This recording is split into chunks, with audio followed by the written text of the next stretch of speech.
We Chinese people are great. How can they treat us like this? Do foreigners get treated like this? Why are they so harsh towards us? Two people are handling the process, and we've been standing here for 2 hours while our family is waiting outside. Everyone, speak up. Make some noise. Hurry up. Do they not treat us Chinese people as humans? Yes, 2 counters are too few. All the other foreigners are gone. There's no one left. They discriminate against Chinese people. 2 people handling all of us, and they do it so slowly, and they keep checking us repeatedly. Is our Chinese passport, our residence permit, not worth anything? When Chinese tourists travel abroad, the 2 things they fear the most are being treated as uncivilized tourists or feeling discriminated against. But sometimes it's not always that others look down on them. It's the result of long-term propaganda from the Chinese Communist Party, leading to a victim mentality. Recently, at an airport in Italy, a Chinese elderly man became agitated due to the long wait at customs. So he shouted, "We Chinese people are great." He complained that Chinese people were being discriminated against by custom officials and urged others to protest. 2 staff members came over and the elderly man even spoke to them in Italian. He continued to shout. Some people joke that the elderly man probably used to be an official, since he seems so used to being prioritized when handling things.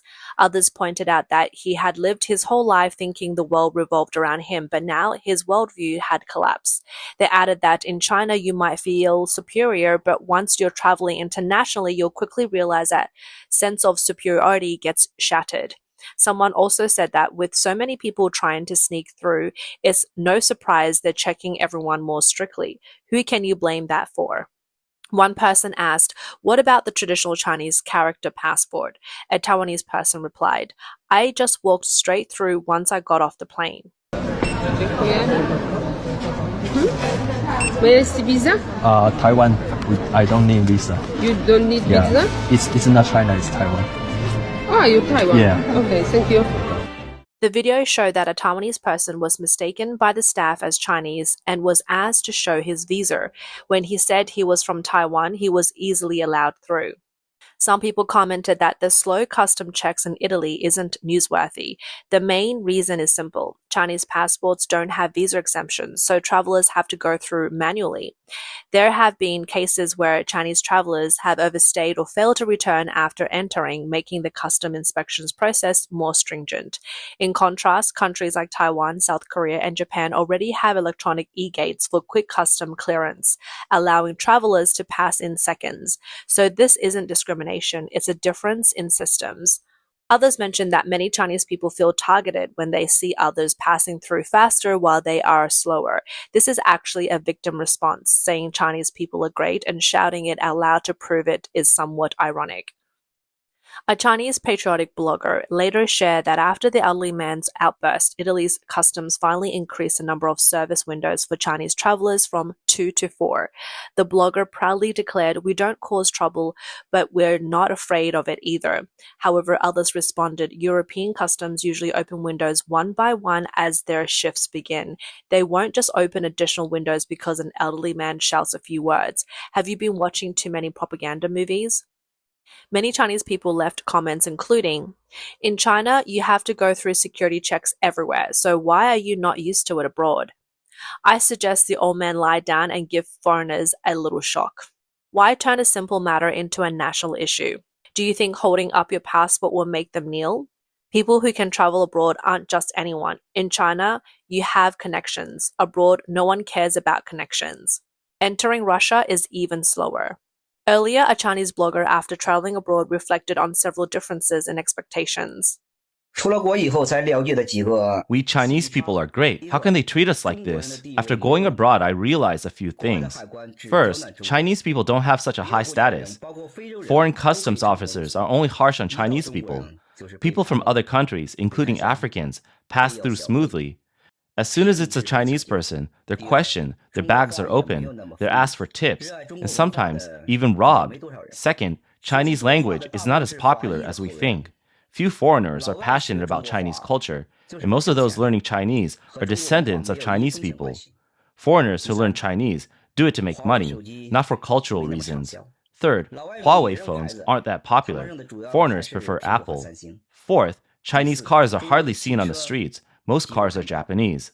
Fifth, the concept of involution only exists among Chinese people. Even abroad, it's just Chinese people competing with each other.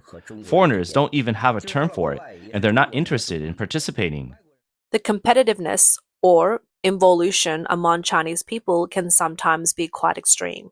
Recently, a video of a Chinese tourist in Thailand being treated while souvenir shopping went viral.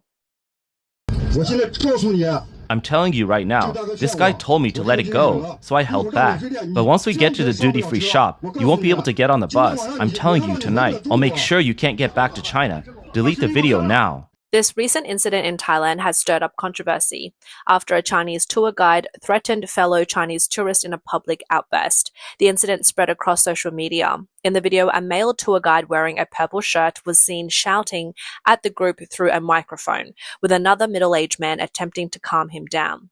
The guide continued to make threatening remarks, demanding that the video be deleted. The tour guide, named Li Hai, was later identified as having no legal tour guide certification and was confirmed to have been operating illegally in Thailand. He was subsequently arrested by Thai police. Two managers of the travel agency involved were also charged with employing foreigners as tour guides without the proper authorization and are facing possible imprisonment and fines. Li Hai admitted to the police that he had threatened the tourists because they had not spent enough money shopping, which would have affected his commission.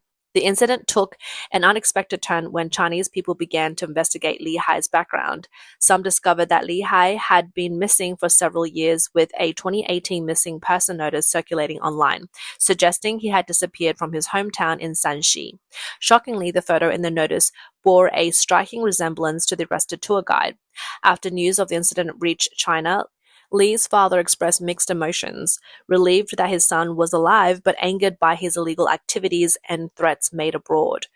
Mr. Wang, a Chinese person who has lived in Thailand for many years, explained that China has a long history of high civilization and a tradition of valuing virtue and kindness. However, after the Chinese Communist Party took over, movements like the Cultural Revolution destroyed traditional culture.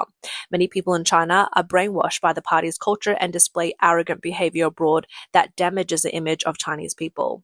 Mr. Wang shared he knows some Chinese tour guides in Thailand, whether they have certificates or not, who all act arrogantly. These guides are often linked to the CCP's national security agents, tasked with monitoring dissidents, and just work part-time as tour guides. In fact, notorious scam parks in Southeast Asia have been confirmed to be mostly run by Chinese individuals, with suspected CCP national security connections behind them. On October 7th, a Chinese blogger posted a video in which they captured an awkward sign outside a bar in Thailand.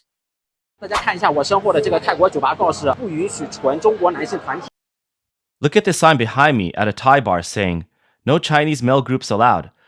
To enter, there must be an equal or greater number of Chinese women, because there have been incidents of harassment of Thai customers here, leading to repeated fights and disturbances, causing inconvenience. Thank you for your understanding. Oh my goodness, in my opinion, this sign is definitely not discriminating against Chinese people. The owner is really being forced into a corner.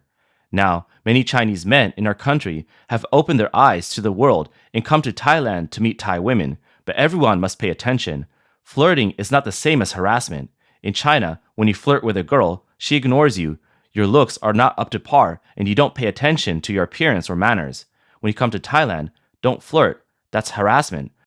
I just searched on Little Red Book, and the comment section says that many Chinese male groups have tried to flirt with Thai girls here, and the girls have clearly rejected them. Yet they persist saying, "Hey girl, have a drink. Hey girl, let's go eat later." And, oh my gosh, even I as a guy felt embarrassed. I also saw a comment saying the Thai girl already has a boyfriend, but this guy still went up to flirt with her, even trying to break up their relationship. In the end, the result is that a sign in Chinese was put up. It's so embarrassing. One more time, Thai girls are just like girls everywhere in the world, including China. When you go out, you must respect women. The video sparked heated discussion online, with some questioning the authenticity of the sign. However, later people posted photos from the scenes confirming it's true. A Chinese vlogger in Thailand recently filmed an incident involving an intoxicated Chinese man behaving inappropriately on the street. The man attempted to harass a Thai woman, but a passerby stepped in and stopped him with a punch. At first, I thought he was Korean, but when I heard him speak Chinese, I realized he was one of our own. Incredible. He's bringing disgrace to our country's image. I saw that many comments on Chinese social media say, this is just an isolated case. It doesn't represent all Chinese people. Yes, it was an isolated incident, but for many foreigners, they might not interact with many Chinese people. When they encounter an incident like this, it may lead to a stereotype about all Chinese people. Meanwhile, Japan's tourism industry is experiencing a significant increase in Chinese visitors. According to the Japan Tourism Agency, Chinese tourists spent an average of 11,000 RMB per person during the National Day holiday in October, a 15% increase from pre-pandemic levels. In the first 8 months of 2025, Japan saw a total of 28 million inbound visitors, with over 6.7 million from China, making Japan once again the top overseas destination for Chinese tourists. However, Chinese tourists have also been linked to a number of problematic incidents. One such case occurred earlier this year at a hot spring in Japan. A well-known Japanese tourist spot, the Inamuragasaki Onsen, recently posted a notice inside the facility. It stated that on the morning of January 29th, a Chinese man allegedly violated the bathing rules by entering the hot spring without first rinsing his body and possibly even placing a towel in the hot spring water. When other visitors attempted to stop him, the man not only refused to apologize but also lost his temper and poured approximately 2 liters of undiluted shower gel into the hot spring, causing a severe contamination of the water. Afterwards, the man told the staff in English that he only speaks Chinese and denied any malicious intent before leaving the scene. However, soon after, some visitors reported feeling discomfort on their skin, and tests confirmed that the spring water had been contaminated. As a result, the facility had to urgently close the bath, clean, and replace the water. The onsen is famous for its bicarbonate cold mineral spring and is one of the only 2 such sources in the world. Its golden-colored water is highly valued and is known as Golden Spring. Following the incident, the facility posted bilingual notices in Chinese and English, reminding overseas visitors to read the bathing guidelines and observe basic etiquette. The incident was widely shared by Japanese people on social media, sparking heated discussions. Many Japanese, Taiwanese, and Hong Kongese expressed strong dissatisfaction, believing that such behavior not only damaged the image of Chinese tourists, but also led to misunderstandings and unfair treatment of those Chinese visitors who are following the rules and quietly enjoying their travels. A Chinese blogger living in Japan posted a video explaining that by listening to the account of a hotel worker, one can understand why Japan, despite its globally praised service quality, often struggles to handle Chinese tourists. In the video, a Chinese hotel owner tearfully shared her experiences. I strongly recommend that all hotel owners and senior managers stand at the front desk for a few days to personally experience it. I stayed for 4 days and became depressed. What's worse is that our front desk girls, housekeepers, and restaurant staff, we have to stand to make money, not to be pressured into kneeling to serve. I strongly call on all hotel owners to cancel the penalties and deductions for staff's bad reviews.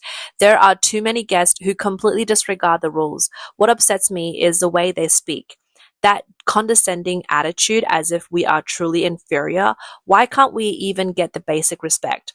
From the young front desk girls in their 20s to the housekeepers in their 50s, including myself, the problem I feel is not about how well we serve, but the insult to human nature. What happened to this world? What happened to this society? What happened to the service industry? For 3 days, they did not allow us to clean the rooms or enter. After the guest left, we found the TV screen was broken. We politely called to discuss, but we were turned away and even scouted. There were guests who asked us to fill the bathtub with water. How much money did you spend to stay at our hotel? Your child urinated on the room floor, causing the room to smell. A standard room was crammed with 4 adults and 2 children, but they complained our services was not good enough. Why didn't we give them a free room upgrade when they had elderly with them? During their stay, the child went into another room to play and fell, and they wanted the hotel to compensate, even demanding a high amount. A man in his 40s or 50s threw a bunch of socks at us, asking our housekeeper staff to wash them. 7 or 8 young people held a party in one room, and the neighbors complained repeatedly, but we were scolded by both sides. I really didn't know what to do. This kind of arrogant, disrespectful attitude treating us like lesser people is very sad and distressing. I feel that society is sick. From now on, I'd rather have our employees stand to make money than to be forced to kneel when working. The Chinese vlogger mentioned that these kinds of people think that just because they spend money, they can do whatever they want, completely disregarding the feelings of others. In reality, civilization isn't about having money, it's about learning to respect others. Recently, there have been Chinese tourists in Japan filming themselves and deliberately performing bizarre actions to gain attention, which ended up making headlines in Japanese news. Some local Chinese people even stated that they were talked to by their neighbors because of this, feeling both embarrassed and helpless. 我被俺家日本邻居约谈话了，就我生活这家老头哈。I was called in for a talk by my Japanese neighbor. The old man behind me, he saw the news in Japan about a Chinese male tourist trying to travel cheaply in Japan. Then on the train, he was holding onto the handrail doing exercises, shouting, "I love China," showing others how to get free water at a restaurant, how to wash and dry hair in public restrooms, how the train, he even laid down on the seats. This series of bizarre behaviors left the Japanese people stunned. My neighbor even specifically showed me the video on his phone. The person thought this behavior was patriotic. He kept shouting, "I love China." Aren't these actions tarnishing the image of China? Even if you're trying to get attention or earn clicks, in this digital age, it gets passed on to Japan's news. And look, this just makes us look bad. My neighbor found it even more interesting and asked me, "Are there a lot of Chinese people like this? Why is it so hard to get a visa these days?" Because things like this keep happening. It's closely related. Chinese affair commentator Yue Shan noted that some Chinese influencers are engaging in disruptive behavior abroad to attract attention, but it is also true that instances of inappropriate behavior by Chinese people are not uncommon both within China and internationally. When these incidents accumulate, they contribute to a negative perception of Chinese people globally. This, however, reflects more on the image of the Chinese Communist Party, which has influenced and shaped behaviors over the years through various crackdowns and revolutions. Historically, Chinese people were not like this. However, many Chinese individuals today are returning traditional values, including those with faith like Falun Gong practitioners. Unfortunately, the face of oppression from the Chinese government, which allows negative behaviors to proliferate unchecked.